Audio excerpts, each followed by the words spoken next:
Hello, Guardians, and welcome to Destiny Reset, episode 224. This show is about anything and everything related to the Destiny franchise. If you love playing Destiny 2 as much as we do, you're in the right place. This reset, we're back after a quick break to catch you up on all things Destiny, including a preview of upcoming changes to solar subclasses, discuss the ins and outs of Season of the Undying, and finally give our thoughts on what we'd like to see change for Season of Dawn.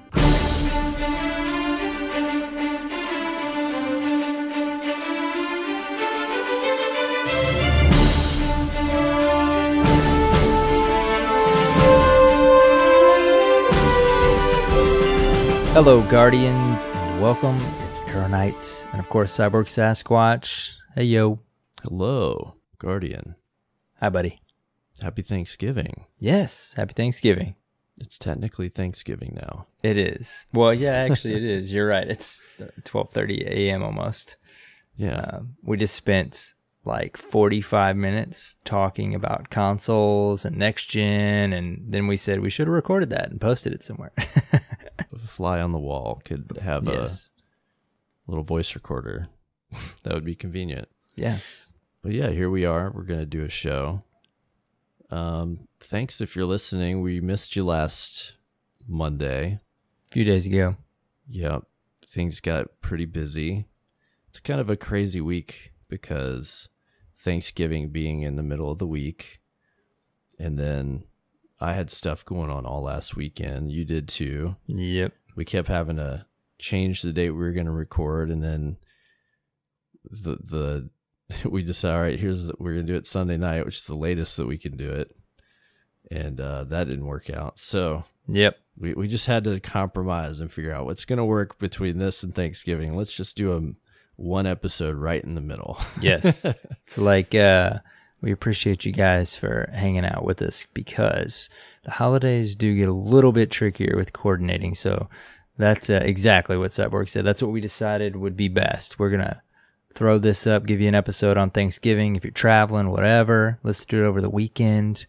And then here in a week and a half or so, we'll be back on normal schedule. Minus the week off we always take after Christmas. But, yeah, hopefully that's, okay. Yeah, we'll have some episodes for the beginning of the season when that kicks off before all that goes crazy, and then we'll probably just be off that week, most likely in between Christmas and New Year's. Yep. So the usual. Any new listeners? That's our usual. That's the usual. The timing worked out great, though. We kind of had a little bit of a couple slow weeks, so we got 2 twabs to cover this episode. And then before our next release, we'll have a nice reveal that we'll have had happen. Yeah, man. I'm excited for that. Yep, we'll get into that. Get to see what goes on this season. So, yeah, we'll get to that. Quick announcement before we start the rest of the show. Just wanted to remind everyone, if you contributed to the Destiny Reset page of Game to Give. We had some incentives up. You probably know who you are and what those were. We just need you to email us so we can make sure we know what moniker you were using. And some of you we know already, and some of you we're not as, we don't know where to find you as well.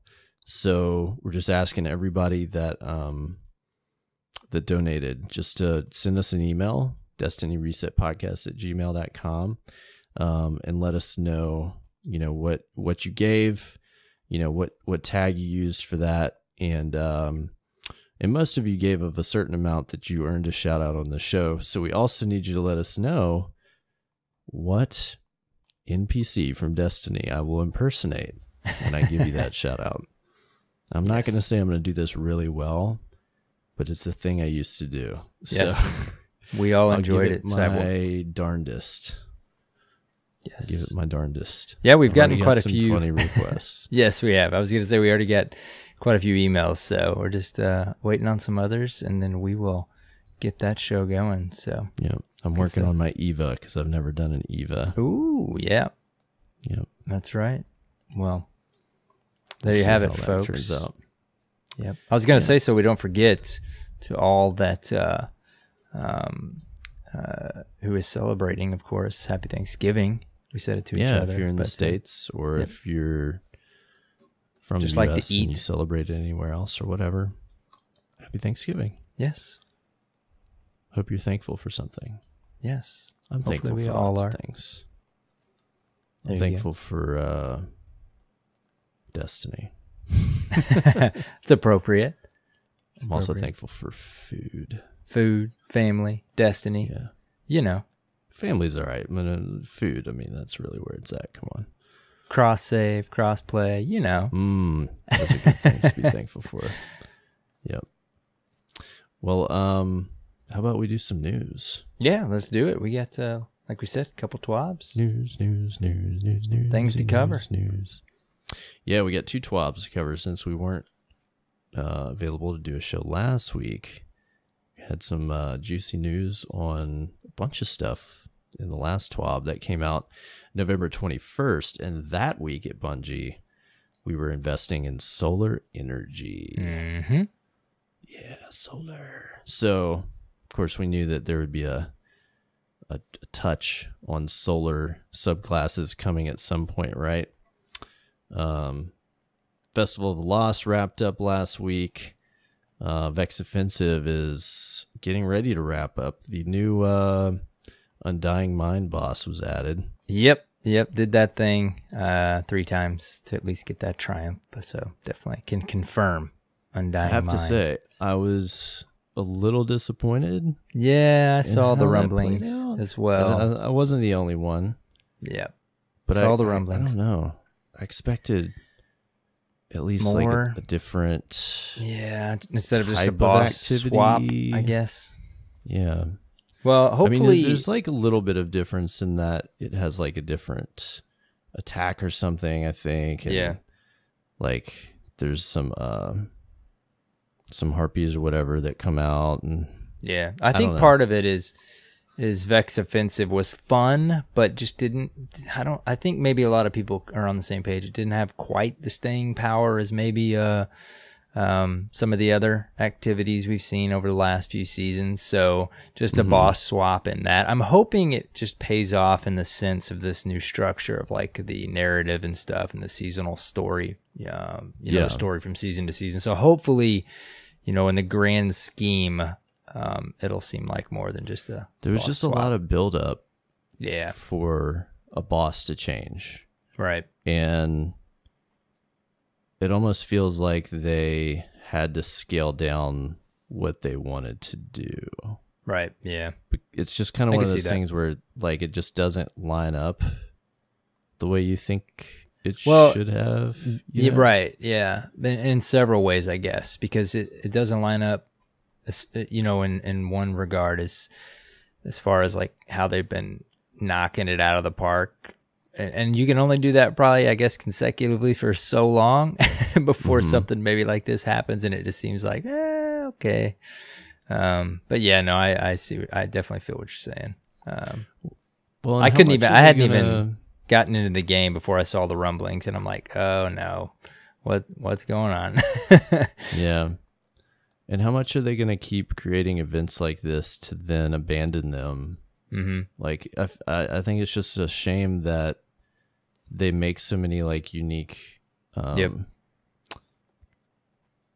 encounters in the places where they are that eventually just get left and they don't really stay relevant.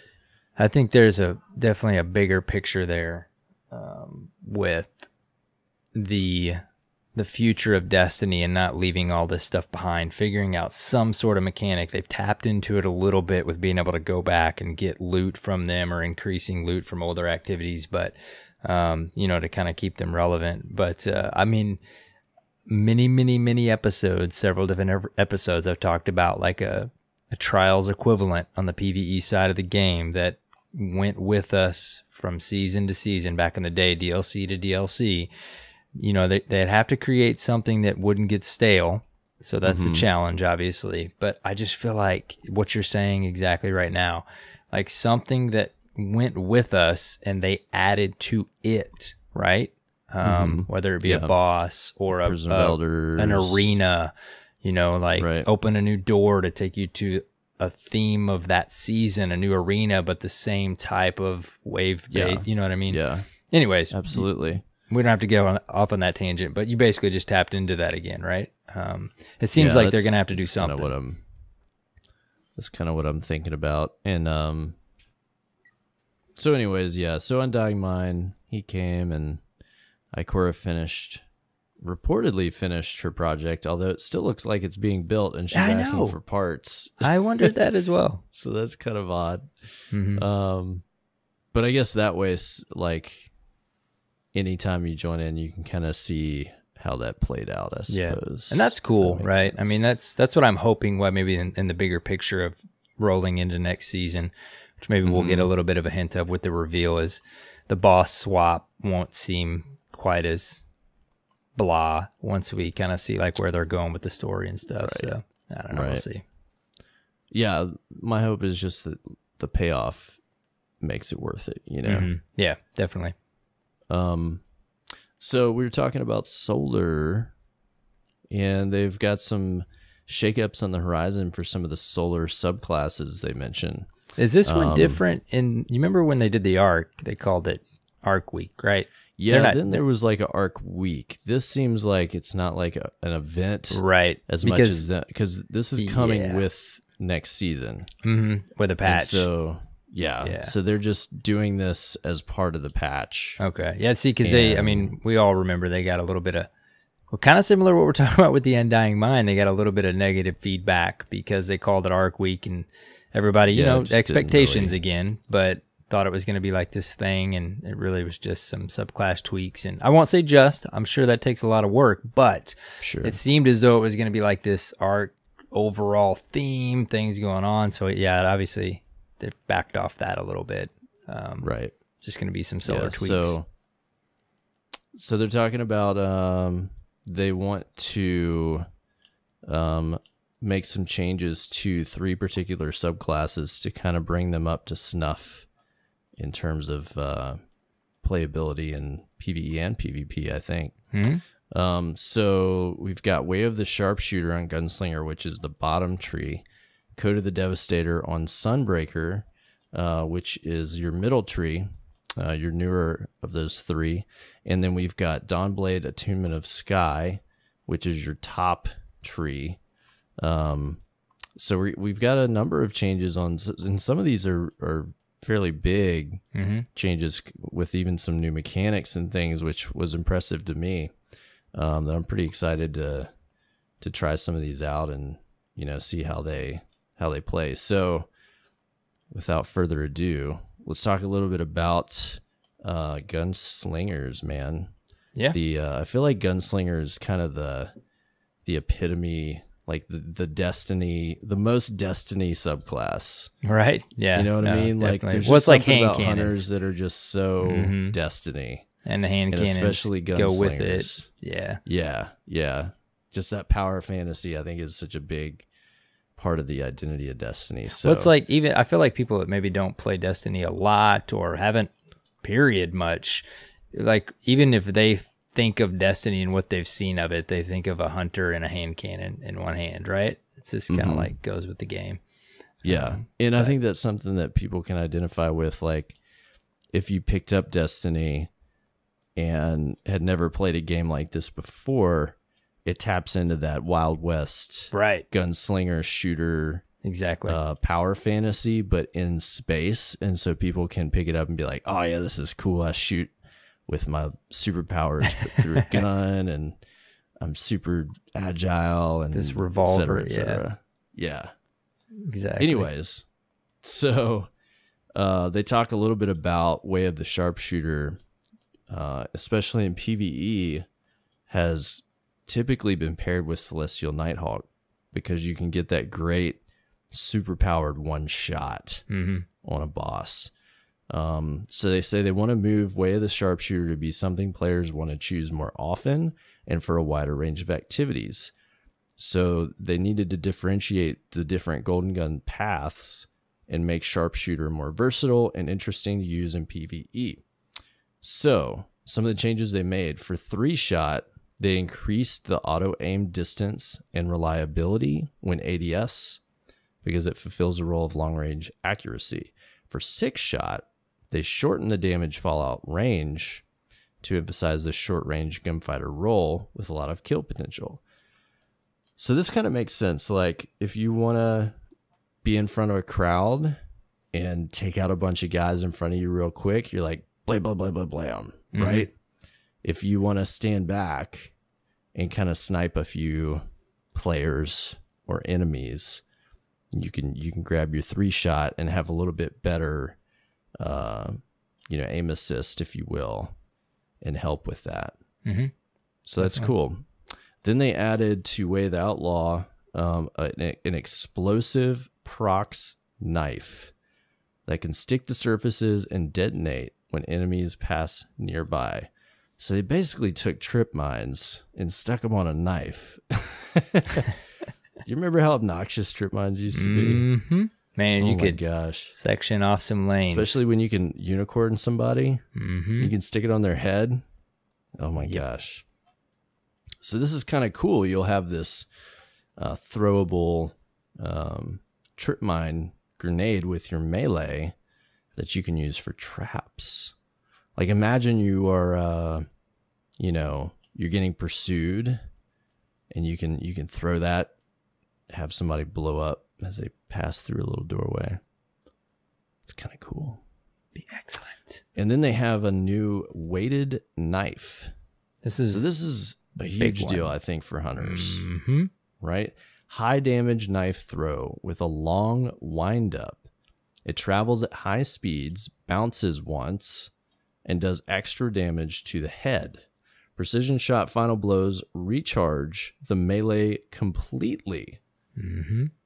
That's pretty big deal too. Like, you're going to get this back a lot if you're in Crucible or PvE. Right. Yeah. Yeah. And this next sentence is probably the most this is where excellent sentence in the entire TWAB here. This is where you have a critical hit, if you will. One hit precision final blow in PvP. That's huge. I mean, that's so the big question is, how long is this wind up going to be, and what does that look like? Right. I mean, the one hit precision kill knife in any fashion is something that has been wanted for a while. So yeah, without any sort of additional, there's going to be a trade-off, right? Right. There's going to be a trade-off. You can't just snap, hit your melee and pop somebody in the head. You're going to have a little prep or a little window to do it. Right. And not giving it to you fully. There will probably be a little skill involved in that, but I'm sure people will pick it up quickly. Oh, yes. Yes, they will. Next, they talk about, I think this is a skill tree perk. Practice makes perfect. It has in parentheses quality of life. Lasts longer, but gives a little bit less energy per second. Precision hits grant 2 stacks. I'm assuming this is kind of like what am I looking for here? It's a perk almost, right? Like, it's a passive. There we go. Like a passive perk. Kind of like, I don't know. There's a handful of them on different subclasses. So, but I'm not sure what they're saying it does. Can you explain this to me? Because I don't get it. Lasts longer, but gives a little bit less energy per second. What lasts longer? Right. Yeah. Does this have to do with the super? I'm gonna go try and look at the actual subclass here from my head. Yeah. The next one is a new perk called Knock 'em Down. Okay, so practice makes perfect must be an existing perk on it. See, this shows how much I don't hunter. We don't hunter. They're saying it's going to last longer but give less energy per second. Precision hits grant 2 stacks. See if you can check what practice makes perfect is. Practice makes perfect. I'm there, buddy. Enter a trance with each precision hit, reducing the cooldown of your super, knife, juggler kills, grant super energy. So got it. Yeah. There you go. Okay. Makes a little bit more sense. And so the new perk is Knock 'em Down. Precision final blows increase weapon stability and ADS speed. The timer starts at 10 seconds, but any additional final blow or assists can increase it up to 25 seconds. Casting your super with this buff above 20 seconds consumes the buff and grants extra damage. Does not stack with Celestial Nighthawk. That's complicated, but it could be interesting. I know that's we talked about this a little before the show. These for me, it's always interesting reading these subclass previews like this, but I'm just like, man, I really don't know for sure until we have them. At least so for it me. Sounds like where this could be fun is, okay, you're getting ready. You want to use your super on like a major or an ultra or even a boss. Mm-hmm. So you're getting ready. You shoot a couple ads with precision, 2 or 3 precision kills. So you build up the timer for this perk. Then you cast your super when it's above 20 seconds and you get that damage buff. Mm-hmm. And this will allow you to do things, like get a great buff with your super without having to use Celestial Nighthawk.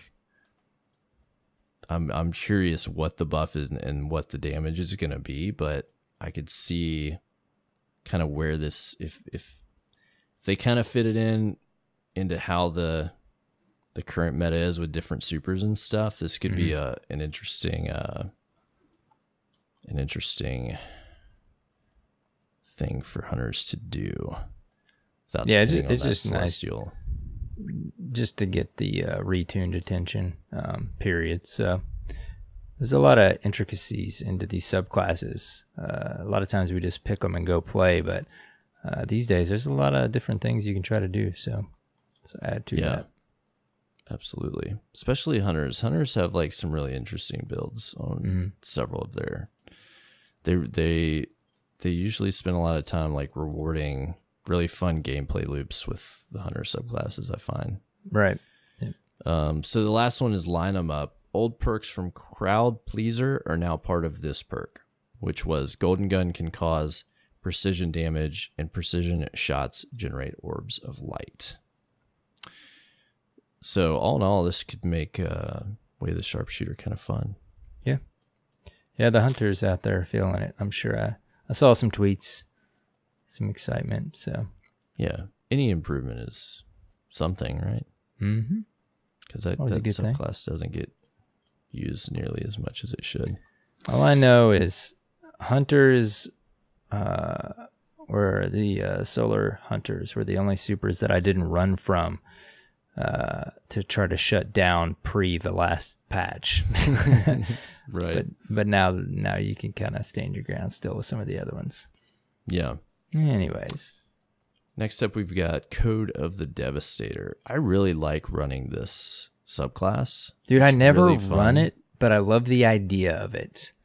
Even in PvP, I think people aren't used to seeing Titans run this class, and so they don't realize they need to get out of the way of that I've flame even tornado. Fell for that. Yep. And that's the thing is, when they launched this subclass, I was like, man, this is the most Diablo-esque subclass inside of Destiny.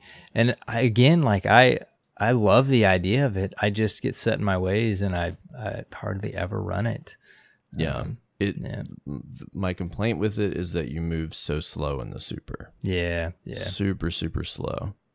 But you're wielding this enormous hammer that does a bunch of damage. So they mentioned that their data indicated that it was underperforming in PvP. So they made some changes to make it more competitive. So the Roaring Flame perk received a significant buff to its bonus damage, and it lasts 25% longer, which means that you can build it easier and retain stacks between encounters. The base damage, this is a big one, I think, of the throwing hammer melee has increased. It's now very lethal in PvP while you have Roaring Flames active. In addition, once you've thrown the hammer and it's lying on the ground, you don't have to get quite as close to it to pick it back up.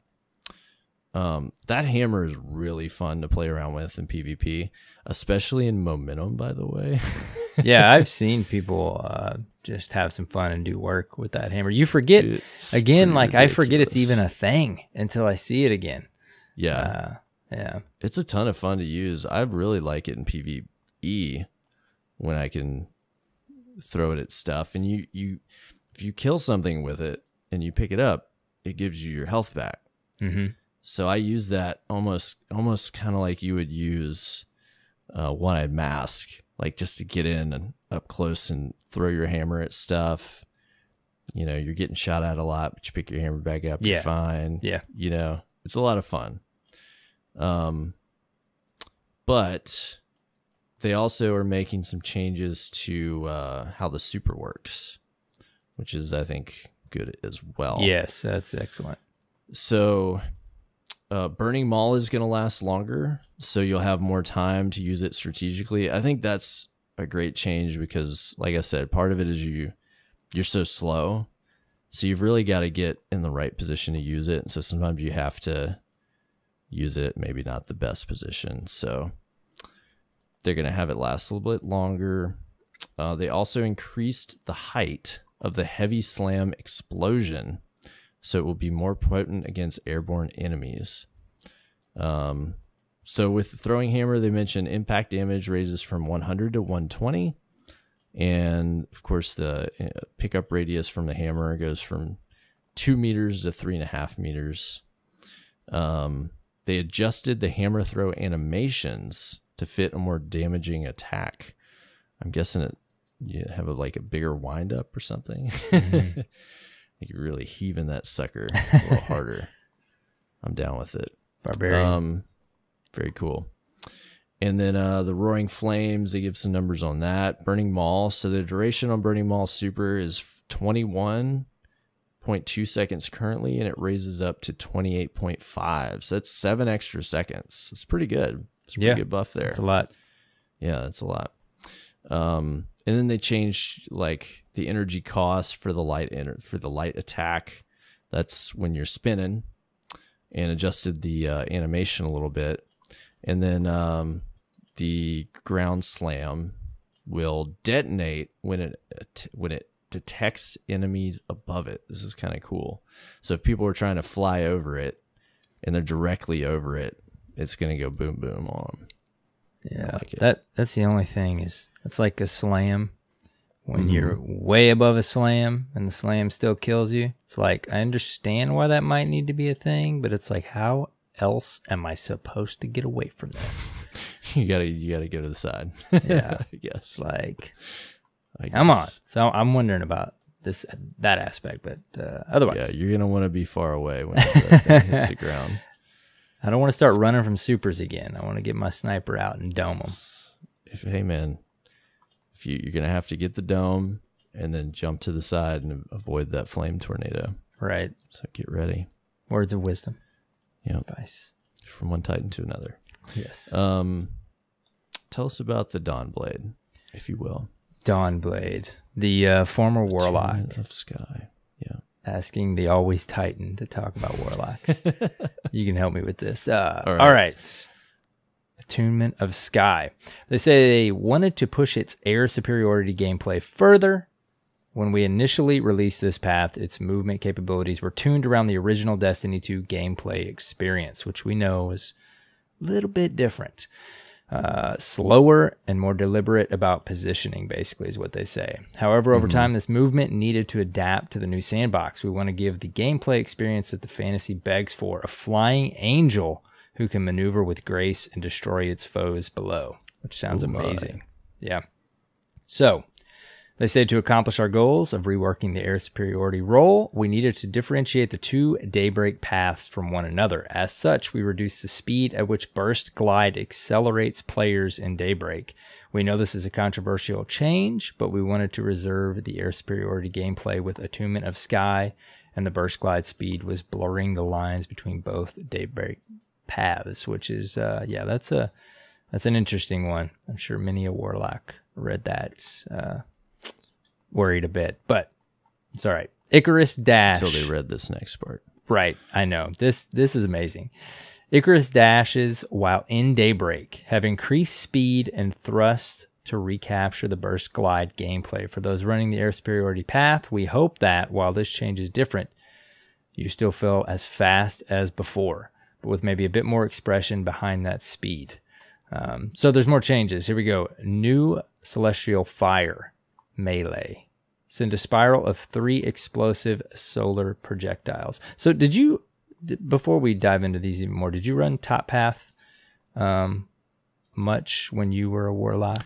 A little bit, but I didn't care for it much because I don't like floating in the air above stuff. Right. Yeah. Especially in PvP. I always think of never get the hang of it, man. I actually tried myself. I always think of True Vanguard's videos. He had those videos of just hovering, and I don't know that it was even Destiny 2 as much. I think there was some there as well, but just sniping away, hovering in the air, and I'm like, yeah, no, that's not really my style of play.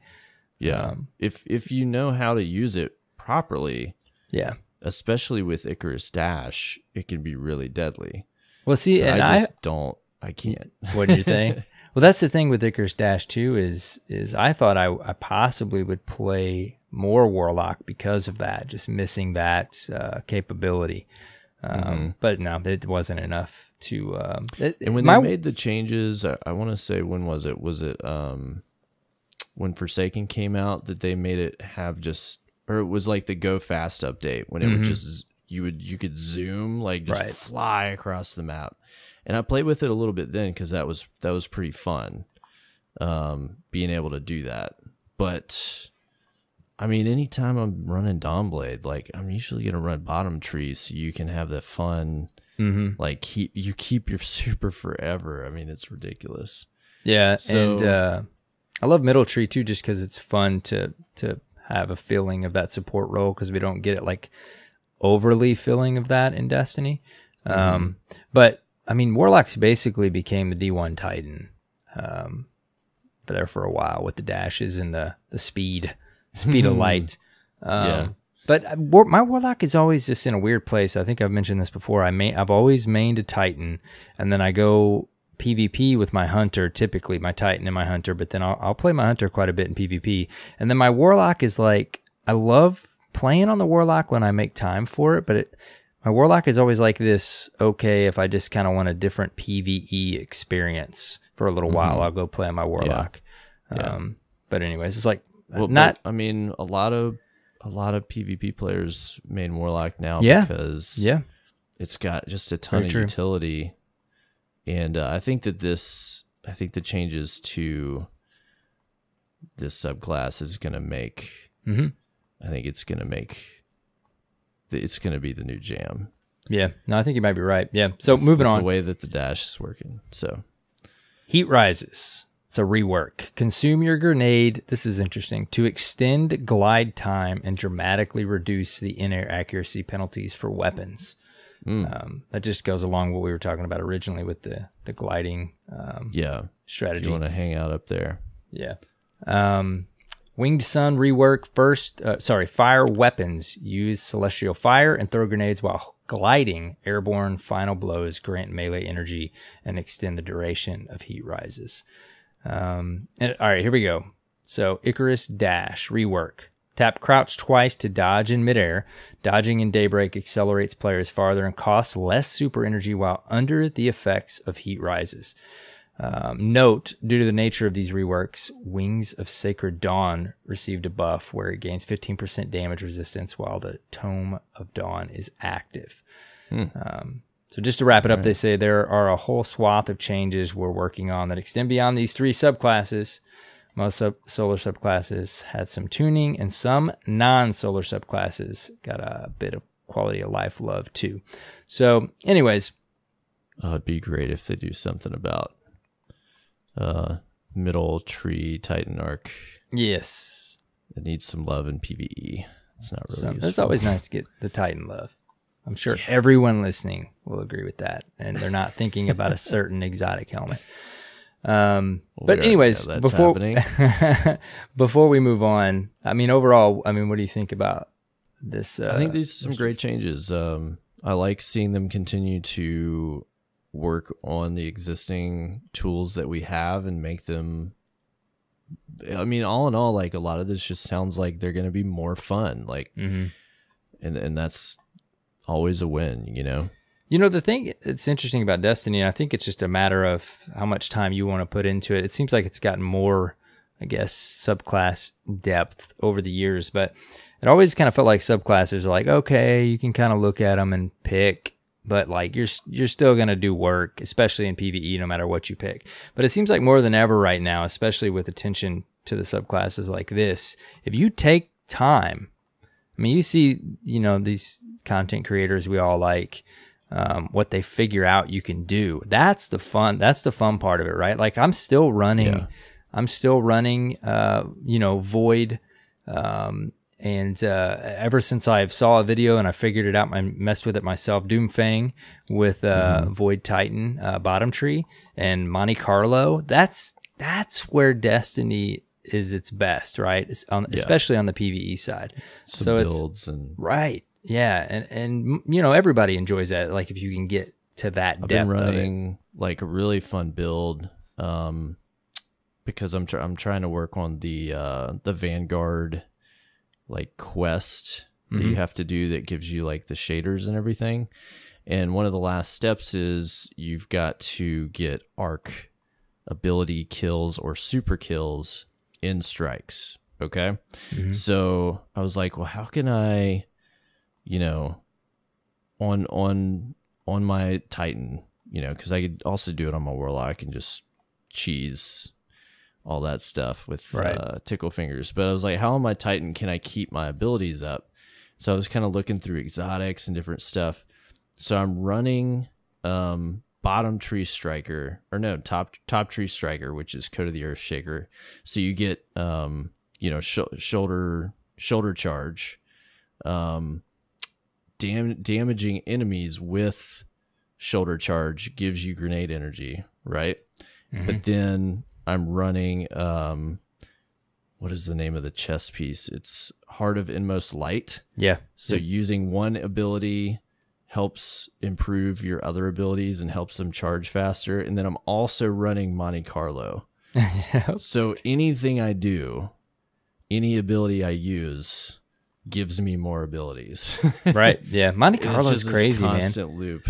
Because on the surface, Monte Carlo has always been like, like it's not a bad exotic, but it's just, it's very really situational. But it's really dude, good. The weapon damage increasing the melee cooldown, reducing the melee cooldown. But then the big one is there's a chance to fully charge your melee with each kill. It happens and you a lot. Yeah, and you can hear, obviously you can hear the sound when you do it. Dink. Yeah, and then I'm running, I won't get in depth again. I think I talked about it in one episode, but like I'm running the shoulder charge bottom tree Void Titan, and that shoulder charge, dude, when I hit that with Doomfang and that subclass and Monte Carlo getting it back, like my super, you get like 25% of your super, and that's the builds like you're talking about that you're playing around with when you really see them and you do it or you figure it out yourself. It's super fun. And there's a lot of other stuff out there like that. There's tons, there's tons that you can just play around with. And I was like, all right, here's my objective: is I need to use arc abilities. As much and I guess as possible. How do I do that? And now we're calling the game an MMO, right? But back in the day, when MMO light is what a lot of people would describe it as, whether you liked it or not, part of it kind of was, to me, the subclasses is like the builds could be there, but it just kind of felt like, at least for me, you picked your favorite subclass and you went and did your thing. And like I said, now more than ever, it just seems like there are things more than ever you can do right now. And they've vocalized that, like their stats and builds and stuff like that. The thing about it is I thought even this one I'm running right now it's like, this is broken. It's going to get nerfed. And then the more I played on it, I'm like, no, it's not. That's the thing, is you don't want it to be broken. It's like, it's not really broken. You're just synergizing the builds, and it's situational, but it gets the job done. And that's the thing, is when you find something you don't, back in the day, different things, even now, but it's like, okay, a nerf's definitely coming on this. And that's what you don't want to happen. You want it to just be, you found an amazing build and it's fun to play, right? Yeah. Anyways. For sure. You want it to be fun, but not, game breaking. I mean, it is fun when you find something game breaking. Right. Yeah. But you don't want everything to be but like those game things breaking. inevitably get tuned out you know, but there's so many fun builds that you can set up to do a lot of different things depending on how you want to play or what you're trying to do, what activity you're doing. Right. Strikes give you a lot of that strikes can be a great playground for stuff like that. Oh, for sure. Yeah. Like, all right, I'm tired of running this. Like, okay, it's solar this week. Like, what can I do? What can I put on to make that fun? You know? Yep. Yeah. And it's like, of course, these kind of things were there back in the day. I don't mean to, you know, seem like they weren't. It's just, I don't know. We're definitely leaning into it more these days. It seems like, just synergizing everything across the board, from your exotic to the subclass you're picking to the, you know, all the things. I really think, like, I enjoy a lot of exotics, whether it be, you know, an armor piece or a gun, when they affect some part of your abilities, you know, just like Monte Carlo does. And there's a lot of different ones, and a lot of them have some really unique spins on stuff, but the ones that they can affect your abilities give you the option to create cool builds. Yeah. You know? And I guess, you know, you lead me to think about something else. We always want exotics, and it's like, it's a hard balance again for Bungie. We always want exotics to just be these crazy, awesome, clearly obvious why they're super powerful and they're exotic. And then, you know, when you get ones that are very situational and very specific, you're like, you're quick to write them off. Like, I'm not saying Monte Carlo's weak, well, like but Heart of Inmost Light. Right. Like, that came out, what season was it? I want to say maybe Season of the Drifter. Yeah, it's been a bit. Nobody really talks about it. You know, nobody plays with it, but you can do some really fun stuff with it. And maybe that's because back in the day, exotics were just craziness, just pure craziness. And now we're, you know, leaning more into, you know, you can do some things with this, but you got to figure out what you can do with it, not just throw it on and call it a day. Yeah, you don't just put something on and, okay, you break the game. Like, here's the keys to the city. You know, a lot of stuff is OEM. Like you said. Yeah. There's a lot of exotics are more specific. Like, here's a tool to create a build with that'll let you do this one thing really well, or you know, this particular aspect of your super will do this thing or whatever. Right. You know? Yeah. And I mean, I'm appreciating even more us talking about it right now, because, you know, even as playing the game as long as we have, I'm quick to, I won't say I'm quick, but it just naturally, when you don't immediately see the benefit of an exotic, it just doesn't jump out at you. You're like, yeah, you know, I'm not going to use that one. But anyways, we're getting off on tangents this morning. Well, back to the TWAB. Yes. So we're talking about changes to the sandbox. We're getting all this stuff, I believe, when the new season starts. That's December 10th, right? Yes. So December 10th, we'll see a lot of this stuff, along with some other to be revealed changes. Next up, they talk about Iron Banner. Of course, Iron Banner was this week. The final Iron Banner of this season. Your opportunity for you to get in there, complete your quests on your different characters. Get, I've got to remember to go spend some tokens to get some more mods from Lord Saladin. Yep, because he gives you those great enhanced mods, right? Exactly. They said we'll be featuring a reprised armor set next season. So if you still want to get some pieces from this set, grab them quick. They did clarify some people on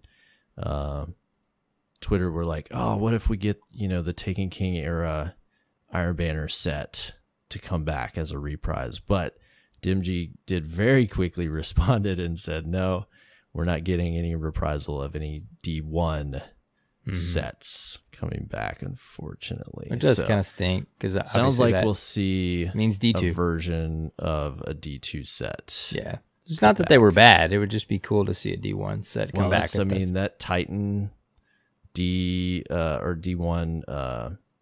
Taken King era, you remember that one? That was my favorite armor set of like ever for the Titan, man.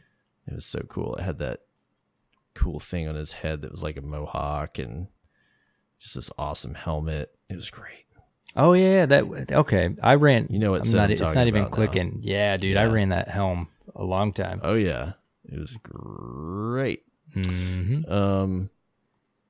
So Past Iron Banner, they talked a little bit about Game to Give. We've talked a little bit about this a lot lately, but they wrapped up their fundraising campaign and raised a total of $1,673,000 and some change. Amazing, dude. Pretty impressive.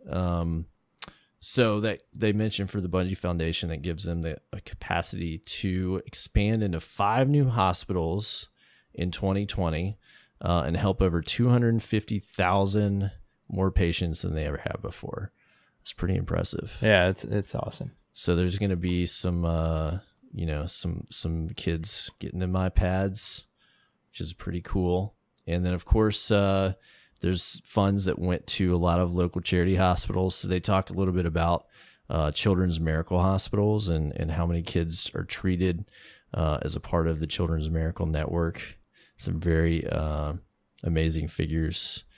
Every day, 935 kids with diabetes, 16,000 kids with trauma, over 2,000 kids with cancer, 925 babies in the ICU, 2,000 plus kids for surgeries every day.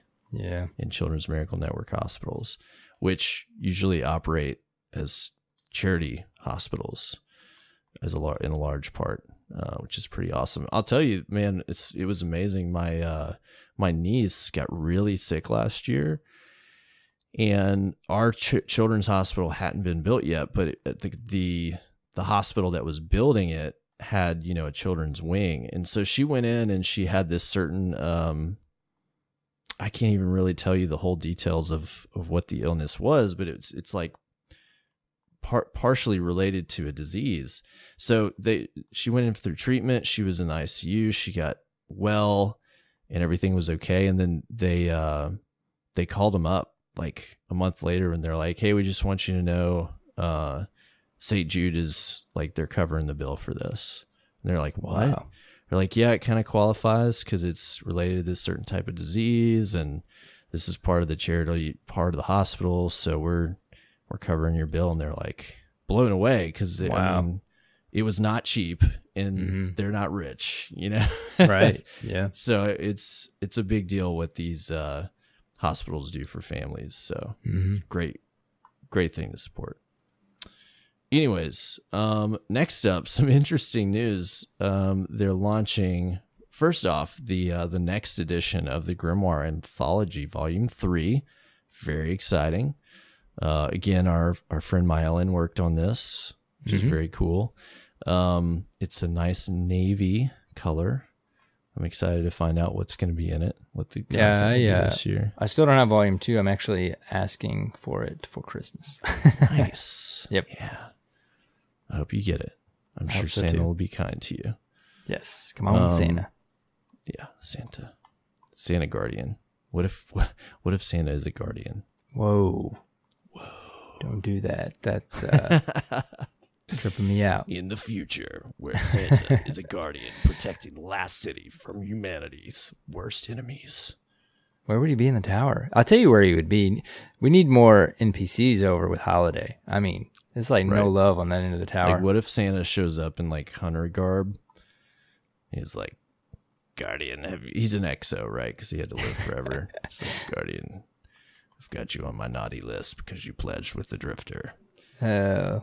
Like, Santa, I wanted some new Titan armor this year. It's like, all right, I've got a quest for you. Anyways, I'm waiting to see how long you'll take this. That's as far as I was. We're like off the rails tonight. But the funny and the awesome, I mean, this is funny, but I love it. There's going to be a Destiny official cookbook. I know.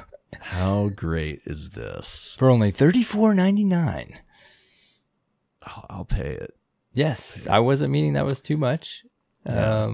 It's going to be interesting to see what recipes we have. This looks pretty cool. Yeah, I'm excited. And they're not up for sale yet, but you can go to the Bungie store. You can click the email when available, so you'll know when they'll be available for pre-order. So those are coming very soon from what they have indicated.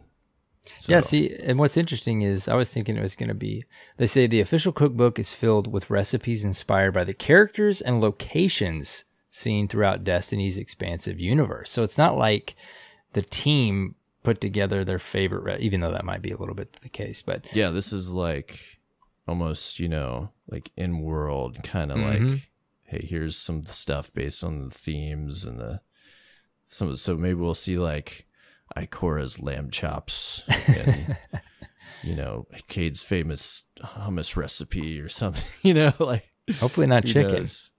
No, not fried chicken. Oh, there not is for Cade. There is a picture of fried chicken on the cover.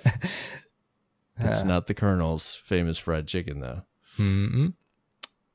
So that's pretty cool. I'm looking forward to that. Yeah, I love when they come up with fun merch. Over in Destiny player support, they talked a little bit about Stadia. If you're on Stadia, go check this out and read that. Surprisingly, I was looking at some stats, some numbers. There was about 10,000 Guardians, 10,000 players that have created Guardians on Stadia. Yeah, I've been watching some reviews of the experience. I was going to say, we throw it out to our listeners. You have to tweet or email us if you play on Stadia and let us know how the experience has been. There's a few people I know who've tried it out. I won't get into that. Yeah. I've definitely. I won't say it's not all been bad. There's been the expected like latency things, but I mean, if it can get lined out, I wouldn't be opposed to picking it up to do what you could do. But the worry is just the future of the platform, right? Yeah. But I was so bottom line, I was just impressed that there were I didn't think there was going to be that many Guardians on there. Right. So it's impressive, honestly. So yeah, some Stadia talk there. PC migration, Forsaken launches, no issues. It's tricky stuff there. Over in the movies of the week, we had a cool one-phase Zolmak, which is the dungeon boss, and 7 punches on a Titan. I was taking some notes for my eventual solo playthrough. Like, all right, how do you do this? I got to figure this out. This looks amazing. And then a cool gunslinger animation I thought was pretty neat. So that was that week at Bungie, but let's talk about this week at Bungie. We got an early TWAB. Early. I was thinking when they said early, we'd get it Wednesday. You and I were kind of planning the show, and then it's like, wait, Tuesday. But yeah, we got it Tuesday instead. So a pretty short TWAB considering, because they had just put out another one. Yeah. But we did get some news. A couple things worth mentioning here. First off, they say thank you for being a Guardian, and they talk about how much they're thankful for Guardians like us that inspire them and share the stories about the friendships Guardians have made. So pretty cool. Thank you. But the big news, we've been wondering with this one, when this would show up, we get a little info about Season of the Dawn. Yeah, no, it's funny. You and I were texting back and forth as we do when this time comes each season, and we're like, when do you think it's going to happen, dude? Surely we'll get some sort of reveal around this time. What I am surprised about, though, is it's a reveal stream. Yeah. Right? Usually we'll just get some knowledge dropped, right? Right. Well, we even talked about over the last little bit how they've seemed like they've gotten away from streams a bit. That was like the thing back in the day, right? I mean, back to etheric light or whatever it was called. We used to infuse our weapons. We brought Fatebringer back up. Like the streams were the thing. It's not to say they don't do them still. I was just surprised, especially for a seasonal thing. So I'm excited. Right. Yeah, I am too. So we'll get a Season of the Dawn reveal stream, 10 a.m. Pacific, December 4th. Twitch, YouTube, and Mixer, all the platforms, of course.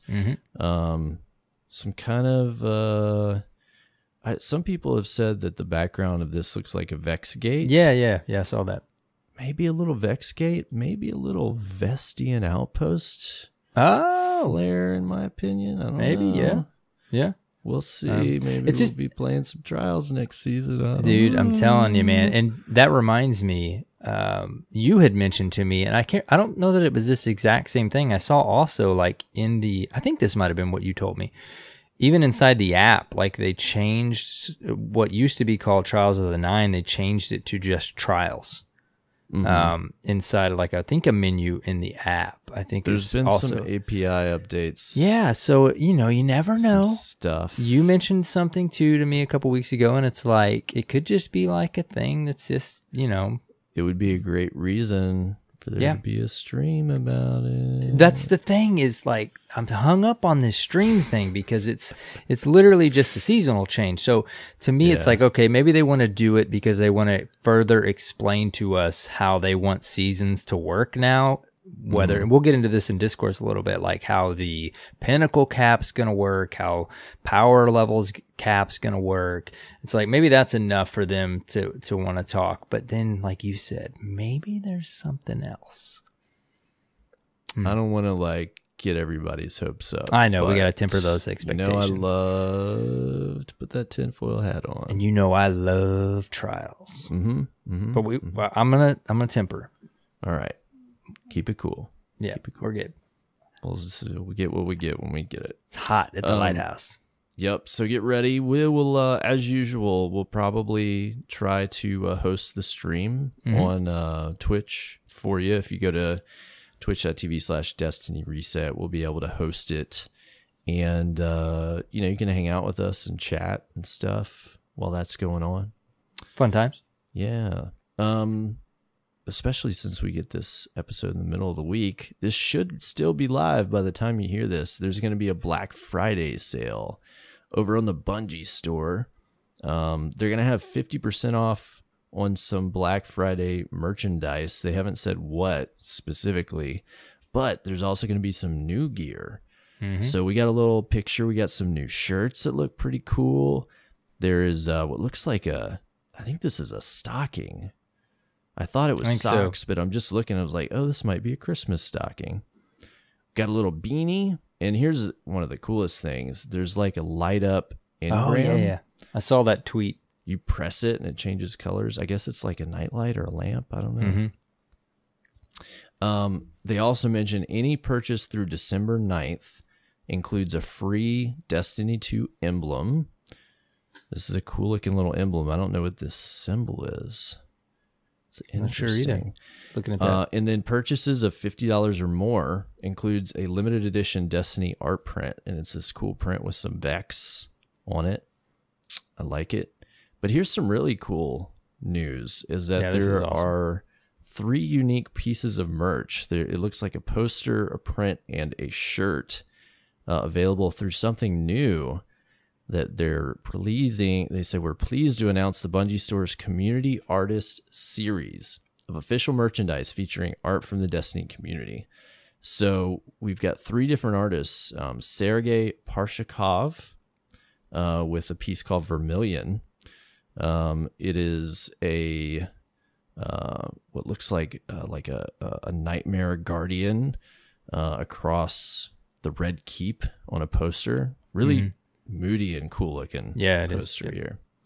And he talks a little bit about, who he is and his art style and stuff. You definitely go read this stuff. It's pretty cool. Yeah, that's what I was gonna say. You gotta go read it. And this is a new artist to me. I'm sure he's been around for a while, but I've never seen his work. So I was very interested to see his stuff. And then we have one that I was familiar with, Brian Munkus, who does a lot of really cool stuff. He's got a great looking shirt. I love this one. Yeah. Yeah. With, I guess this is Crota and Eris. So pretty cool. So good. Pretty cool stuff here. And then, Ian, Pestridge, who I know Ian and have hung out with him on a number of occasions. Really talented artist who's also he's an art director in the gaming space. And he's got a really cool print that I have to say I like. Super cool, yeah. Quite a bit. So, the way this works is a portion of the sales from each of these, if you purchase them, go towards the artist, which is super cool.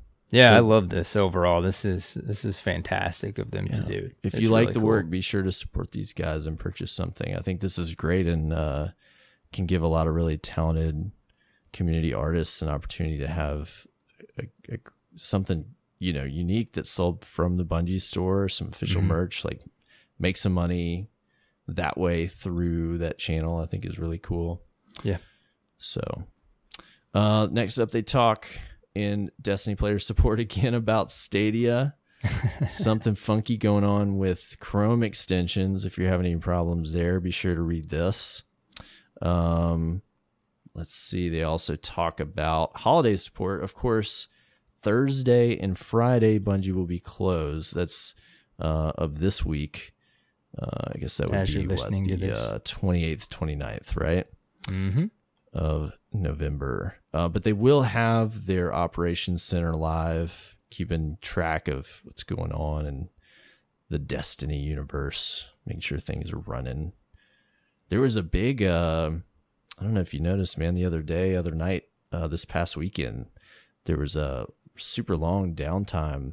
Everything was crashing. People couldn't get on, all these errors and stuff, and they had to take Destiny offline for hours.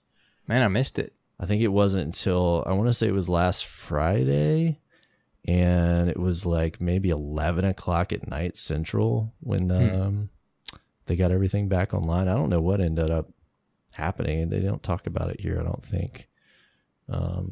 Something went haywire. I was still in the midst of my short break. Yeah. I missed it. Yeah, I just caught it on Twitter. I was like, oh no, this is not good. The one night that I have extra time to play and I'm sitting here waiting for the servers to come on. That does stink. You appreciate how much the game is up when that happens. Yeah.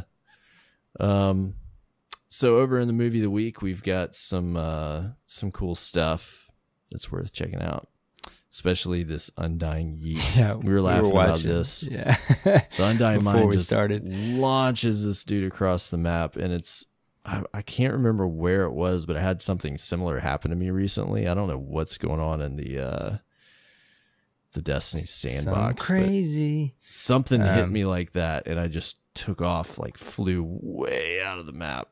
Well, I hadn't watched it yet because I got confused. We were talking. There's this thing right now with the little trick with melee and finisher and a little bug that you can there's a bug exploit you can do. I thought that was showcasing. This was showcasing that, but it's not. This is just funny.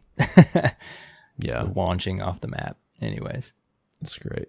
Yep. So to wrap it up, Dimgy writes, we are going to get a patch note preview this coming week for what's going to be update 2.7.0. And they mention it brings a few quality of life changes to the fold. And he says, I'm looking at you, Escalation Protocol armor. So we've known that's going to be a thing. So we got that to look forward to this coming week. And we will be back. Our next show will be not the 2nd, right? But the 9th. Right. We'll be back. So we'll be on to talk about the reveal stream, get ready for Season of the Dawn, and maybe give some wrap-up thoughts on Season of the Undying, right? Exactly. Yes. Perfection. Timing should work out great. It's going to be our plan. Fantastic. It's all working out. Yep. So that's the news, man. You gonna get any cool Destiny merch? I want to get that raid. It's not the raid skull, but the shirt with the extinguished skull. Oh yeah, it's so cool, man. I'm not sure if I'm one of those going shirts. to. I'm not gonna be able to wear it much because I have the thorn shirt. It has like the thorn through the skull, and I'll wear it. My son's like, Dad, that shirt scares me. He's like, it's really dark, Dad. I'm like, okay, I'll change. Don't wear it anymore. Yeah, so I have to wear it like, I don't know, while you record when I go to bed at night or something. I got to remember to check the store, man. I got a couple of different online stores I'm going to check on Friday, so I will throw this on the list for sure. I mean, I would take all this merch if we could just have it all for free too. That'd be amazing. Yeah. But, that would be nice. Understandable it's not free. Oh, another thing I asked for Christmas was the comic collection. I hadn't picked that up yet either. It's like $11 really on Amazon or something. Really nice. Yeah, and it has a comic in there that's unique, and like I think a couple panels that are new, and it's like commentary on a bunch of the stuff. It's really cool. Oh, I like the comic collection T-shirt too. That one's neat. That was a cool shirt. I mean, I thought about that one, but I have to be picky about shirts because I have so many now. For a long time, I wanted every Destiny t-shirt, but it's just, my wife is just like, this is ridiculous. I'm out of room for shirts, and I keep buying more. That reminds me, my son, he's asking us for, he's got some Minecraft YouTubers that he watches here and there, and he's actually asking for some merch for Christmas. I'm like, wow, that's awesome. Now he's a gamer, dude. I'm like, dude, that's awesome. And then I'm like, you know, buddy, I got some Destiny Reset merch, and I was just wanting to see how he responded. And he was like, I'm like, you can have all my Destiny Reset shirts. And he's like, yes. And I'm like, that's so great you responded that way, buddy. That's amazing, man. He's going to be your #1 fan, dude. Yep, exactly. Heck yeah. The kiddos.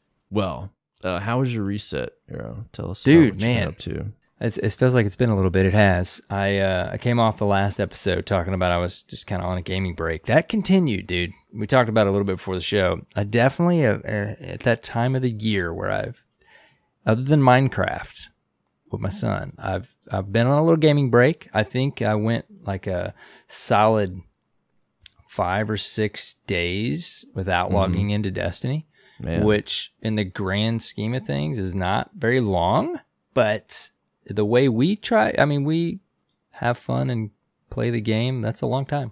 yeah, for sure. I did not log in. It may have been 7-ish days. I don't know, but I did finally, the last like 3 or 4 nights, I can feel it wearing off. Like I'm thinking about what I'm going to do, what I want to do, what I want to run. And I'm like, yeah, I'm coming out of this gaming break, as to be expected. So I did fit in some play. I actually spent time outside of the game for a little bit, trying to decide what I wanted to do before the season was over. We talked about that. And basically what I thought I could accomplish at this point, especially factoring in the gaming break. So I strategically figured out if I thought I wanted and or had enough time to get the Undying title. And I was like, all right, these are the things I still need. These, this is what I'll do first. This is the order I'm going to do it. And we'll kind of see where I'm at after that. And I logged in and did a couple of those things. And I told you this before the show. I was like, yeah, I don't really know if I want to mess with this title. And it's weird, man. It's like I want to, but for the amount of time that I'm going to have to put in to get this Undying title at this point, even, I just don't know. It's like, I think I want to do something else I think I want to hit Legend. We talked about this. Yeah. And then work towards my Unbroken title. I think I'm going to set aside the Undying title and continue. I'm at like 4450 in glory right now. And I think I have plenty of Luna kills to get. So Not Forgotten is going to be next season, but I think I'm going to hit Legend like you recommended to me, work towards that Unbroken title that I've been working on for a bit. And that's my goal to finish off the season, I think. I don't know. There's just a lot that I still need to do. That I spent a lot of time in the Crucible, like for the first month of this season. And I think it's kind of thrown off my balance of some of these PvE progress title related things. So I'm totally cool with not getting that title, and I think I'm gonna lean towards Crucible. But I did, before I decided that, I spent some time in the Vex Offensive. I will say, when I logged on the other night, when I was leaning towards not messing with the Undying title, I started with Gambit, and I don't know if that was the best decision. I enjoy Gambit. Don't get me wrong. I don't not like Gambit, but I played like 2 or 3 matches, and I was like, yeah, I think I'm going to do something else. So anyways, I've spent some time in the Vex Offensive too. I've tried to coordinate my build or my loadout and like what I still need. I still need hand cannon, final blows, yada, yada. And then I run it, and then I look at my percentage, and I'm like, man, dude, I needed to be doing this in the first month, not Crucible. Right. But that's the different ways you play the game. We actually have an excellent discourse coming up here that will tap into this a little bit more, but it's definitely opened my eyes even more to at the beginning. It's almost like leading up to a fall season of game releases. these days you have to like strategically pick what you're gonna buy, and it's basically I'm realizing even more so than ever with the seasons in Destiny. It's like you got to figure out like the week the season launches what your goals are, right, and what you want to do, and then go ahead and start working on it. And I think that's why people maybe feel like it's starting to feel a little bit more like work. But man, this is what we wanted, and I'm not complaining in any regard. There's nothing better than logging in and having plenty of options. But it's just going to be something I'm probably going to decide earlier in the season. I think, and we're going to talk about this in a upcoming discourse here. So I don't want to get too into it, but right. I think this title being time limited, I wanted to say time gated, but time limited. It's changed a lot. It at least the mentality really of it. It really puts you under the gun. Yeah. In a way that you don't get to do it at the pace you may want to do it. Mm-hmm. Because I don't want to do it at this pace. Right. Yeah. No. It's changed a lot, and that's yeah. We'll get into that more. You're right. With like we mentioned with the discourse coming up, but so I mean, I spent some time at Vex Offensive. I'm coming out of my break. I think my gaming break, like I said, and then probably in the last 4 nights I've played 2 or 3 nights, so I'm back on the normal Destiny schedule. I'm looking forward to the reveal in the new season and getting that kicked off. I'm literally think I'm just gonna play Crucible from now until the next season starts and hit my legend. So I really want that Unbroken title eventually. But that was a good recommendation by you. Just go ahead and get that to work towards that. But other than that, of course, I haven't been on a full gaming break. I'm still playing quite a bit of Minecraft with my kiddo. We actually started a realm, which is really cool. We're actually on like a free trial right now, 30-day free trial. But man, it's amazing. I've learned a lot about Minecraft. PS4 is the only edition that doesn't have the Bedrock version of the game. So like we started a realm, and we can log into that realm on Switch, on Xbox, on PC, at any point. And on my iPhone. You can log into your realm. Boom. We're both playing on PC and iPhone. We're in the same instance of our realm. That's crazy, man. So it's cool, man. Yeah. We've been still having a blast with Minecraft, exploring that whole aspect. We have a creative realm and a survival realm, and it's cool because you only have to pay for one realm. It's $3.99 a month for 3 people to be able to join your realm, and you can download your realm at any point and save it locally. So then you can delete it and create, like we created a creative one, and then we downloaded it, that instance of it, and then we deleted our realm and recreated a survival version. So you can just swap in and out depending on how you want to play the game. That's cool. But the big thing, dude, is the connectivity and playing on different platforms. I'm at some point, we were talking about this before the show. I mean, there's the whole, Microsoft, Minecraft, Mojang, all that. We talked about that, but PS4's got to update at some point, dude. Like they got to get on that Bedrock edition. So anyways, before this turns into Minecraft reset, I'm coming out of my break, and Destiny is, as always, back on the menu. So what have you been up to, dude? It's been, I haven't jumped in Iron Banner at all. I kind of forgot it was live this week. That's another part of it I'm disappointed about, is I really wanted to get the armor set on all my you mentioned that 3 characters this season, but I have to pick the title over that, and I have a good amount of stuff left to do on the title, and only about 2 weeks. Have you wrapped up any of your pinnacles yet? That's what you were working on. I got the I think it's called Edgewise. I said pinnacles. Ritual. Rituals. I got Edgewise done. That's probably the easiest out of the 3. I've got to go in and get my glory and some of my medals for Randy's. I haven't really messed with. I'm like a third or 40% through the Gambit weapon. I'm gonna go in and knock that. I'm not too worried about that one. Yeah, that one won't take too long. I'm putting a lot of my energy into trying to finish this dadgum Vanguard quest, dude. Yeah, it takes an obnoxiously long amount of time. Yeah, because you warned me about that. You were saying like it appears as though you're going to be done, and then it like moves on to another step. It keeps moving the goalpost, and I want to provide some feedback to Bungie if they're listening. I really don't care for the way that these quest lines are structured, in that it gives you bullet points to do, and then you complete one and you complete the third one, and then it changes, because it's misleading and it makes it feel like it just keeps moving the goalposts. Like, if you can't fit all three of these in the UI, make it clear that it's different steps, or simplify it or something.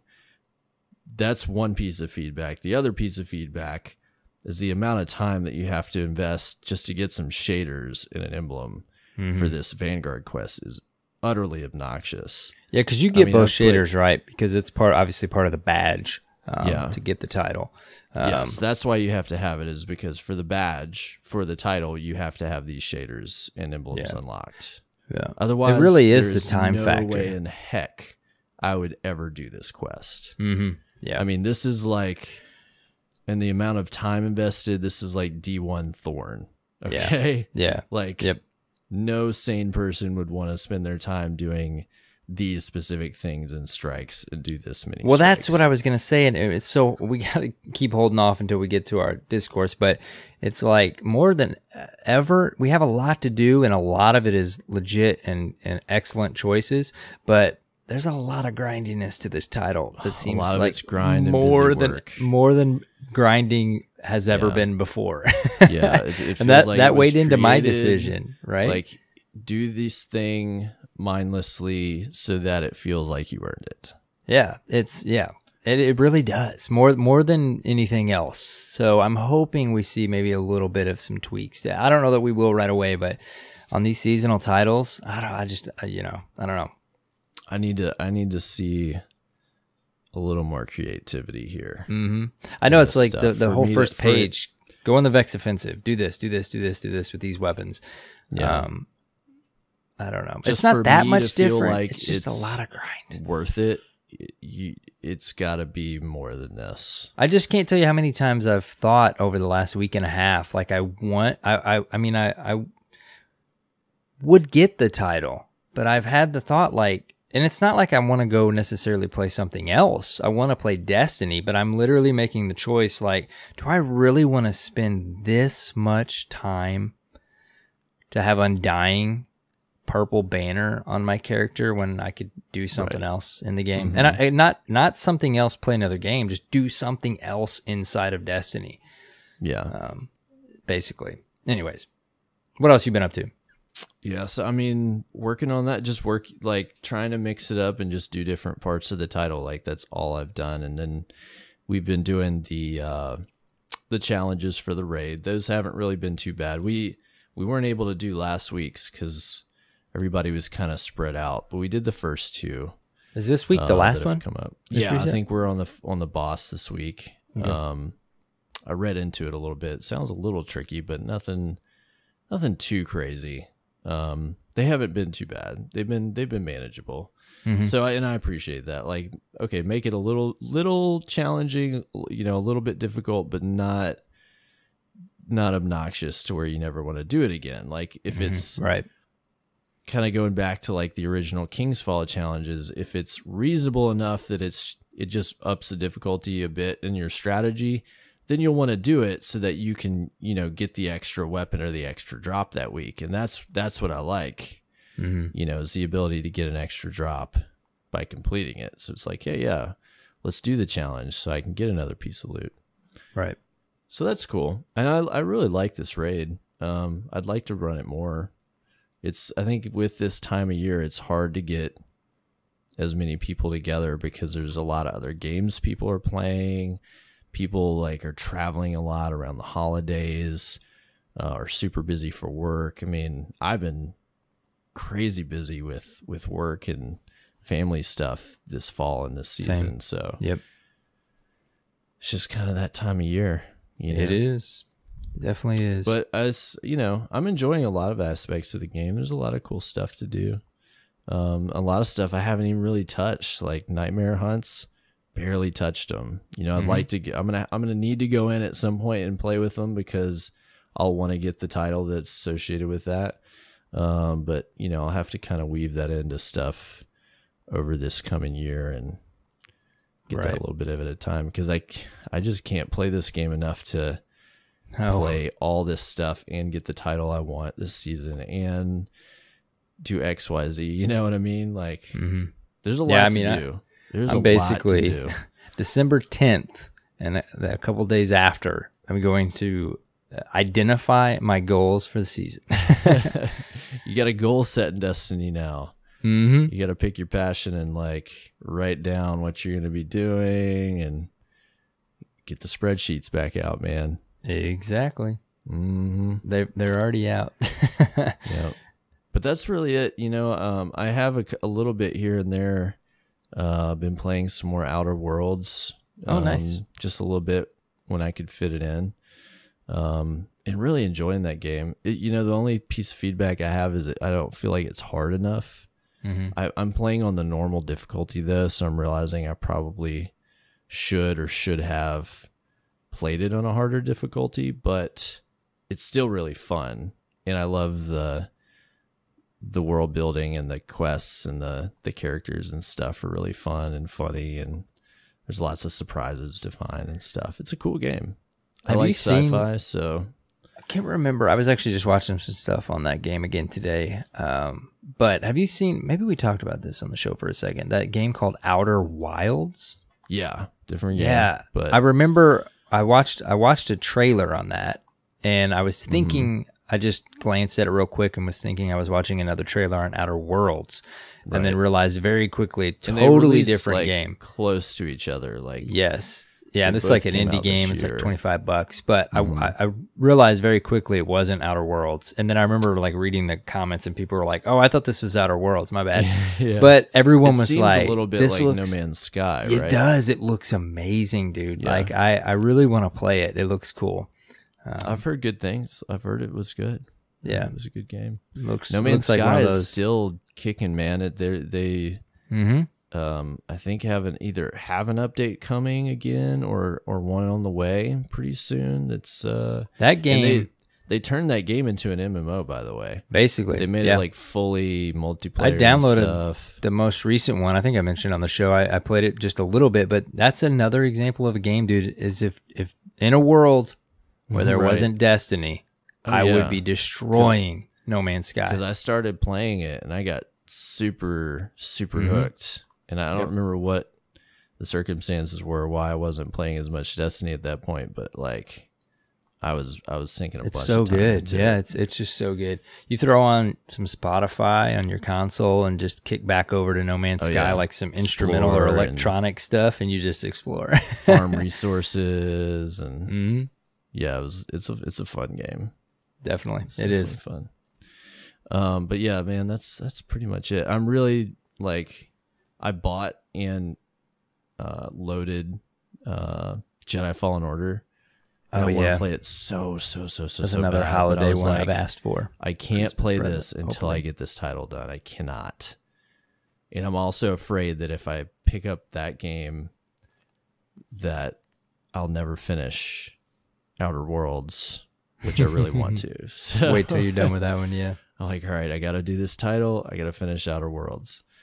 Then I can play Jedi Fallen Order. I gotta be a man on a mission. I'm looking at them right now. I still have games that have wrappers on them, dude. Oh yeah, wrapping from absolutely last fall, probably. Quite a few. Got quite a few, and I'd really like to play the new Modern Warfare because I heard the campaign was really good. Yeah, I did too. It's weird. I was at a Best Buy this week, and I walked past Call of Duty. And I've heard like a lot of people coming back to it after taking a bit of a break from the franchise, and it's like I guess Destiny for us too. I still can feel that call to Call of Duty. Like I want to just buy it, get some Doritos and some soda, and just sit down and play a fresh, brand new Call of Duty. But it's like it's not there enough that I have done it. Yeah, I get it. But it would be fun though. It would be an absolute blast. And I know you've always liked the campaigns, like you said. Yeah, I always have. At least the OG campaigns. Yeah, a lot going back to like, Modern Warfare 1 and 2 and Black Ops 1 and 2. Like those were a lot of fun. Those were fun campaigns. Yeah, fun times. But yeah, man, that's the reset this week. Why don't we do some discourse? We got a couple good little emails. Yeah, we got some good stuff. Not even emails. I don't even know what to call the these. The Discord Discordisms. channel is paying off. We love that you guys are using it. We got 3 Discord submissions this week. Yeah. So glad that makes it easy for people to. Yes, it does. In. I don't know why we didn't think of it before, but we hope you guys are glad it's there. Don't forget, it says Derp Show questions, but don't hesitate to tell us some community stories or shout outs or anything like that as well. So yeah, anything you would see on Discourse, typically, that's what that's for. Exactly. All right, so the first one we've got from our friend Tater. We got Tater here. Let's see. He writes, like many of us, I have another concern about recent features / changes. I have a lot of goals for this season, some of which are carried over from prior ones because I didn't reach them. The undying title, the undying title, and all that entails. A third infamy reset, getting alt character armor for Dredgen, getting all 3 Iron Banner class sets, and grinding for the stats I want in my broadsword. Something I didn't account for until it became too late to turn back was that the game was getting pushed back. Also cost us time in the current season to achieve things. It's true, so we lost like 2 weeks out of this season. I'm already feeling a lot of fatigue, but now that Bungie has adopted this "you had to be there" content model of cycling activities and time-gated triumphs, I have no choice but to power through this grind. So to the main point, all this has me really, really considering a break from the game next season. I'm feeling so burnt out already, and I miss playing other games in my backlog. But the cloud of temporary content, loot, and achievements hangs over me, and it's a real bummer to know I'll never get to go back to certain things just because I wanted time to do anything else. You guys have voiced some concerns over the shifting content model, but I wanted to see if my experience brings you guys any new perspectives or further developed old ones. All this has me wondering if the new seasonal model is going to hurt the game in the long run. So what do you think? Yeah, man. I mean, this ties into everything we were leading up to this point. Kind of some, same feelings that I've had. It's weird because it's like trying to identify what it actually is. We wanted for so long, like more to do and more to do. I say we, I don't want to pull everyone into that, but a lot of the community wanted more depth, more things to do in the game. And we have it. Like we have it now. There's no question. You got to decide.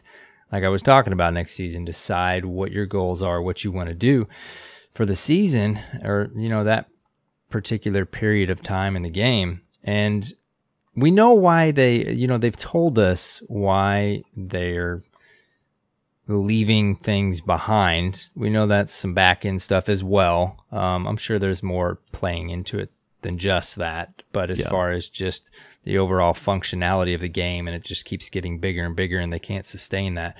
But it definitely, and you touched on it earlier, like the idea and the thought of like you had to be there mentality. And Tater here, I mean, like he's basically, he's feeling burnt out is what he said. And that's the interesting part is it's a little bit different for me. I'm not necessarily feeling burnt out. I don't know. It's overwhelming, right? Like I think that's a good way to put it. Yeah, it's just, it's really, and it's like, you don't want to complain about it because, I even wanted that. I wanted more to do, but you hit on this too. It's like, there's things, it really is like all of it happening in one game when this typically happens with like games you never make it to playing or like you push down the list and maybe one day it's all happening inside of Destiny. Just one game. Like I don't know that I'll ever get to master Nightfall or Nightmare Hunts or there's just not enough time. There's not enough time to do it. And I think a lot plays into it, which Tater's touched on here is the new model of things. The big one too that really stuck out to me the way that he's feeling is the cloud of temporary content, loot, and achievements hanging over him. I mean, that's an interesting way to put it, but I think maybe a lot of us, without maybe realizing it, kind of feel that way, right? And that's where, well, it's FOMO, right? Fear of missing out.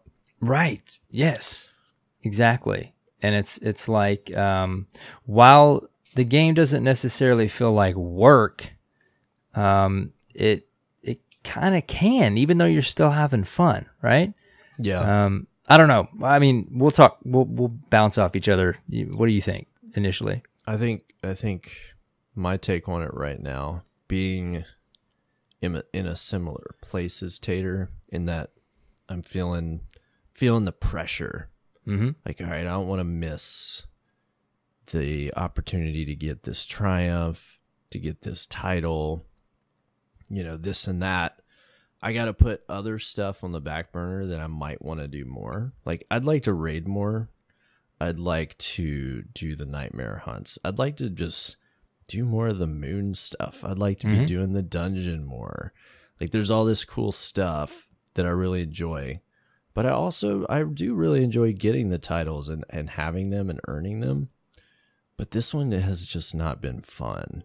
Right. And I think time gating, limited timing, some of this stuff is going to give people a not great feeling after it's all said and done. Mm-hmm.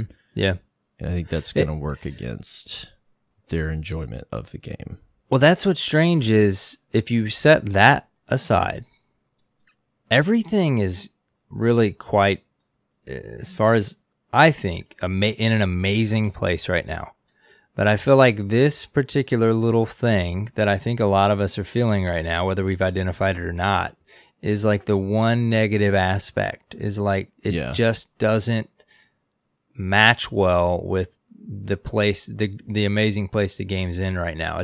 But then it's like, okay, how much of that can we put on Bungie, right? Like maybe that's just us wanting to do everything and it's not realistic. Or maybe it's not. I mean, maybe the Undying title is really unnecessarily grindy, even more than any other grind we've seen in Destiny, and we just don't have enough time to do it because I'm a big Crucible player, and I feel like this season, the time that I've spent in the Crucible, like I don't have time to spend in the Crucible. Not if the title is important to me. I don't have time to go, not in the time that I have to play, to go spend it in the Crucible. I got to figure out which one I want more. And again, that's where I kind of fall back on, okay, is that us or is that Bungie? Like who needs to work that out, right? Yeah. I don't know. It's like you don't want to complain because we have too much to do. This title feels very much like Blacksmith. Mm-hmm. Blacksmith was super grindy. A lot of people still don't have Blacksmith. It's even harder to get now. Mm-hmm.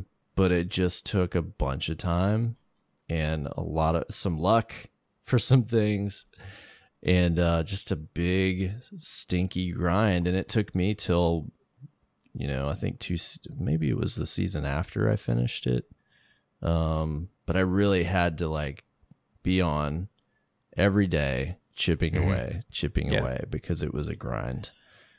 And is it like, do we dare say, if we separate some of the grind, do we dare say that we have too much to do? Oh, I think there's too much to do. I think they fit way too much into this season. We played, I mean, for so long we wanted more to do. It's like, do we dare say it? It's hard because it doesn't totally make sense. I think that the season should have just been comprised of the expansion activities. And it is really possibly a this season thing, right? You just touched on it there. We got Shadowkeep and we got this season. Next season it is going to be Season of the Dawn stuff. It's not going to be doubled up, right? Yeah, but or so we other think. Stuff is still going to be there, right? Yeah, true. The stuff you didn't get to, that's a good point. Right. The stuff you didn't get to because you were working on Undying. Yeah. Which, I mean, that's good that stuff will be there that you can still do. Yeah. But I guess they felt like they had to do seasonal content as a pitch almost to say, here's what you're going to want to buy seasons for.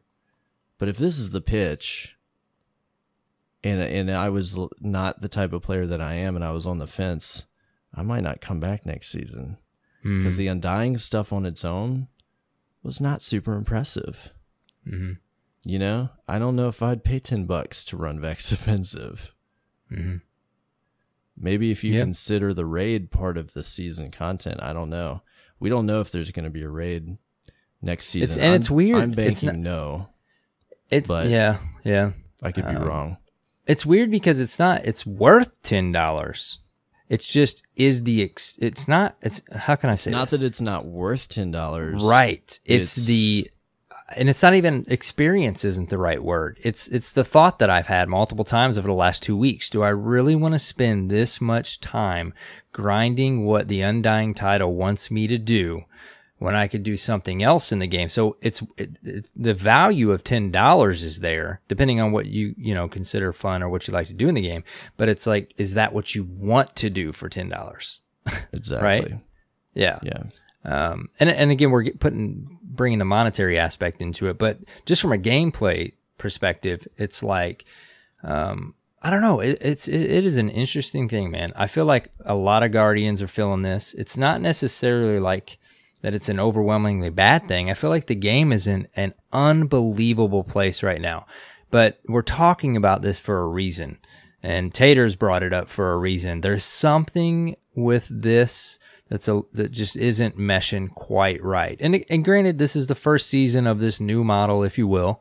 But I think this feedback's important. Like, we're all feeling this way. Whoever's feeling this way. I mean, the three of us right now, are feeling this way for a reason. Right. And, there's a little bit of a balance of something that's off. I don't know. It's interesting. They've got time to work on it, at least for, whatever's after Season of the Dawn. And maybe they took a little feedback and were able to work on some things for the Season of the Dawn. I don't know. We'll see. Mm-hmm. Well, the season's been great, I think, too. And then I think I think it's important we get other feedback too. Like, we probably play about the same amount of time, several nights a week for a few hours. Tater sounds like maybe he's in the same boat. I'd love for us to hear from Guardians that are listening that play 2 times more than that. And then I haven't been in tune with streamers enough to know how they're feeling. Somebody, people that play it, 6 hours a day, 4 days a week. But anyways, just be interesting to hear those perspectives, I guess. Yeah.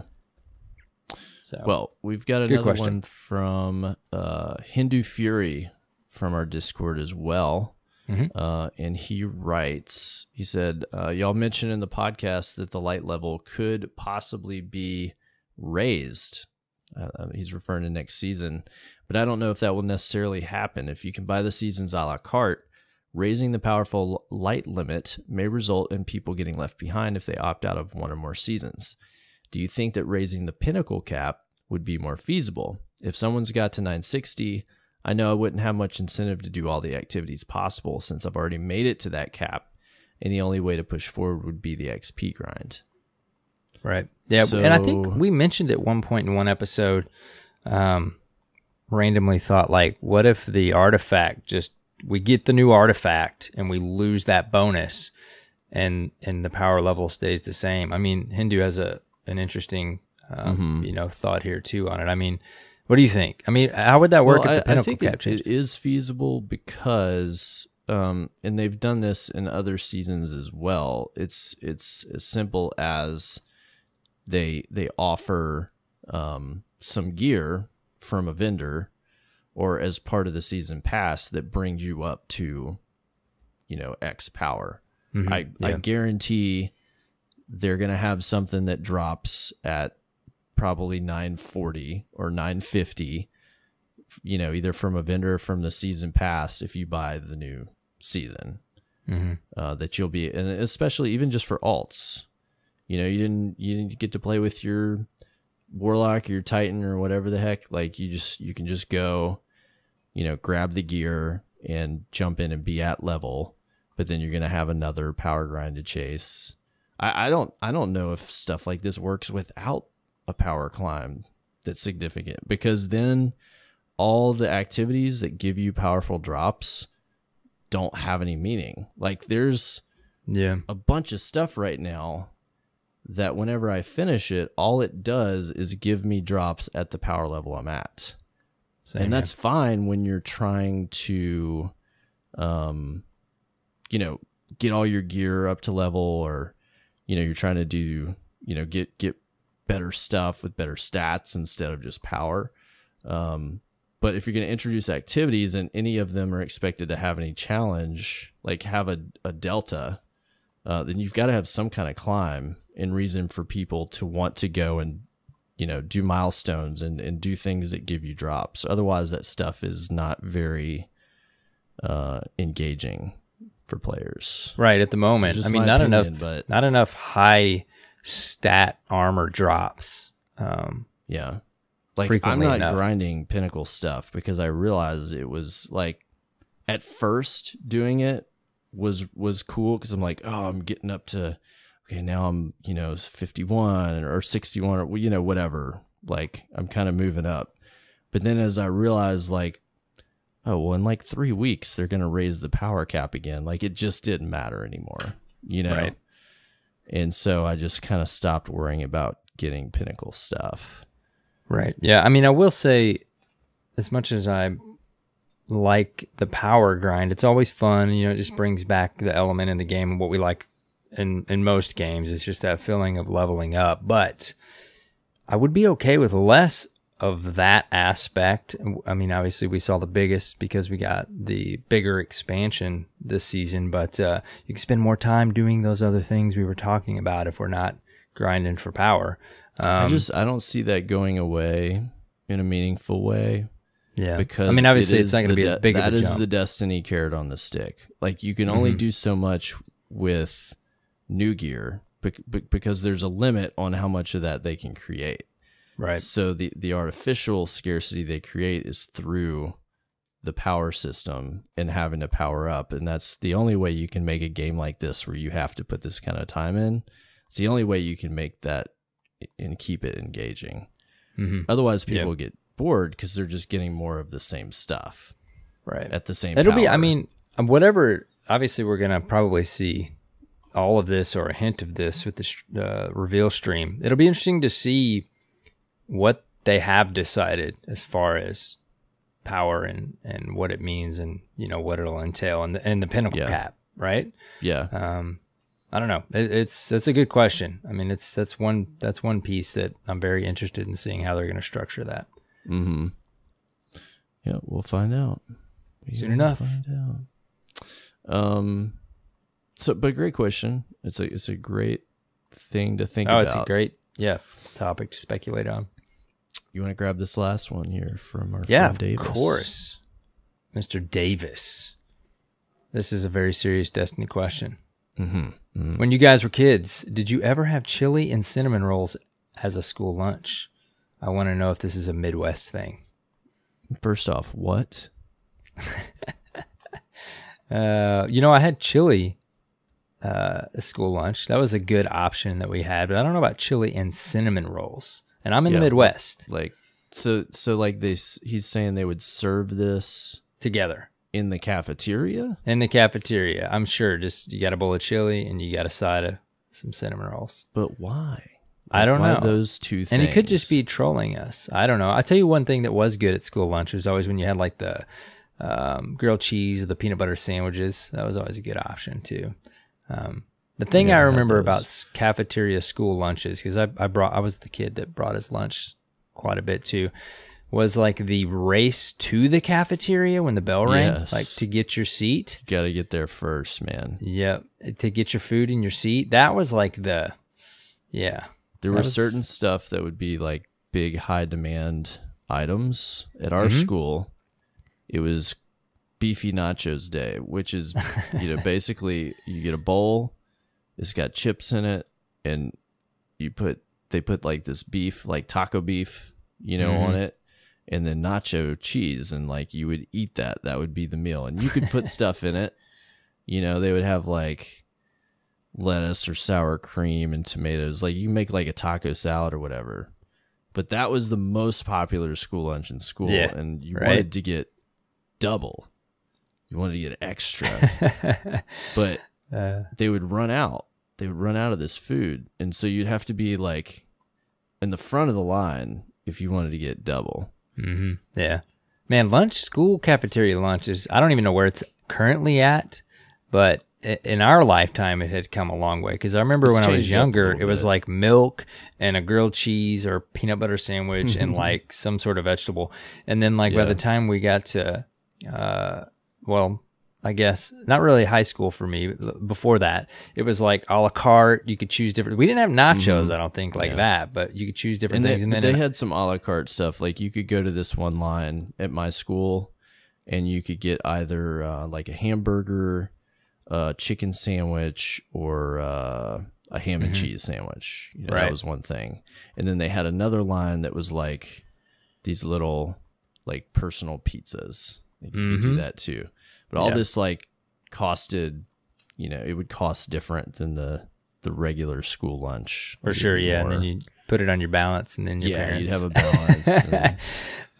It was that whole thing. See, in my high school, we could eat off campus. I don't think they can anymore. I don't think they can anymore at either of the two cities I kind of live in between. But we could, and I would like hit up the local gas station with like a little pizza and a soda, or I would go here or there. We had like 30 minutes, so that was amazing. I hit that little window of our high school where we could drive off campus and see, we couldn't do anything like that until when we were seniors.